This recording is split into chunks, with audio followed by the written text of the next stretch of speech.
আমরা সবাই বারণ করেছি কিন্তু শোনেননি বিক্টদা, উনি নিজের মতো করে গাড়ি চালিয়ে চলে গেছেন। আমরা ওখান থেকে শুটিং ফ্লোরে গেছিলাম, ওইখানে গিয়ে শুটিং ফ্লোরে গিয়ে আমরা খবর পাই যে এই ধরনের একটা ঘটনা। কেমন লাগছে এখন? খুবই খারাপ লাগছে, স্পেশালি যে মানুষটি আজকে নেই, ফ্যামিলি তো তার একটা এত বড় লস হয়েছে, সেটা ভীষণই আমার খারাপ লাগছে। এবং তাছাড়া আপনারা উদযাপনটা না করলেই পারতেন মনে হচ্ছে। দেখুন আমি একটা কথা বলছি, উদযাপনের সাথে কখনোই আমি বলবো, কারণ উদযাপন ছিলও না ওটা।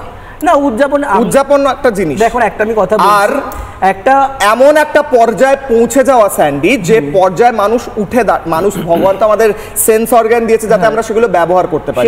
আমি চোখ দিয়ে দেখতে পাই, হাত দিয়ে ধরতে পারি। এবার আমি এমন ভাবে নিজেকে ইনটক্সিকেট করলাম, এমন ভাবে মদ্যপান করলাম, গঞ্জিকা সেবন করলাম, এত সাফল্য আমার এসেছে, আমি সাফল্য উদযাপন করছি, এরম করলাম যে আমি তারপর মাটিতে পড়ে গেলাম, গড়াগড়ি গেলাম, 4টে লোককে মেরে ফেললাম।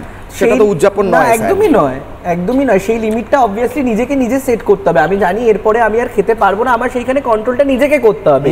কেউ তো বাচ্চা নয় যে তাকে বারণ করতে হবে আপনি খাবেন না। আপনি সবাই নিজের কথাই নিজের মর্জির মালিক। যে যার নিজের মতো মদ খাবে, গাঁজা খাবে, গাড়ি চালিয়ে 4টে লোককে মেরে দেবে, তার আশপাশের লোকরা কিছু বলবে না। একদমই সবাই বারণ করেছে।